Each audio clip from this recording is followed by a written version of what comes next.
আরে বোন, তোমার কাছে কি কোনো কলম আছে? আমার থেকে সাইন করার জন্য একটু কলম লাগতেছে। আচ্ছা ঠিক আছে, এই নাও। তুমি এখানে 2 মিনিটের জন্য দাঁড়াও, আমি 5 মিনিটের মধ্যে আসতেছি।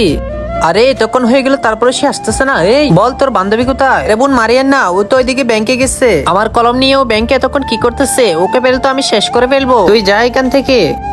আরে মেয়েটা আমার কলম নিয়ে গেছে, 4 বছর হয়ে গেছে, ও এখনো আসেনি কেন? আরে আপু আপু শোনেন না, আমি অনেক বড় বিপদে পড়েছি, আমার একটা কলম দরকার। আরে এই কি, তুমি আমাকে চিনতে পেরেছো? আমি না 4 বছর আগে তোমার কাছ থেকে কলম নিয়ে গেছিলাম। আরে আমি তো তোমাকে চিনতেছি না, আমি সেই মেয়ে যে তোমার থেকে 4 বছর আগে কলম নিয়ে এসেছি। কিন্তু তোমার চেহারা তো ওই মেয়েটির সাথে মিলতেছে না। এখন আমার চেহারা মিলবে না, কারণ আমি আমার মুখের মধ্যে প্লাস্টিক সার্জারি করিয়েছি। আচ্ছা এই নে। হিন্দুরা চ্যালেঞ্জ দিয়েছে, মুসলিমরা ভিডিওতে লাইক করে চ্যানেলটি সাবস্ক্রাইব করে দিবে, আর হিন্দুরা ভিডিওতে শেয়ার করে দিবে। দেখি কারা জিতে। তাড়াতাড়ি তুমি মুসলিম হলে সাবস্ক্রাইব করো, হিন্দু হলে শেয়ার করো। আরে দুষ্টু মেয়ে, আমি তোর জন্য 4 বছর ধরে এখানে দাঁড়িয়ে আছি। আরে বল, আমার কলম কই? আরে বোন, আমাকে মারিয়েন না, ওই কলমটি তো আমি 4 বছর আগে ব্যাংকে ফেলে চলে গেছিলাম। কিন্তু তুমি ওই সামান্য কলমের জন্য কেন এমন করতেছো? আরে এই কলমটি আমাকে আমার বাবা গিফট দিয়েছিল। দূর, আমার কপালটাই খারাপ।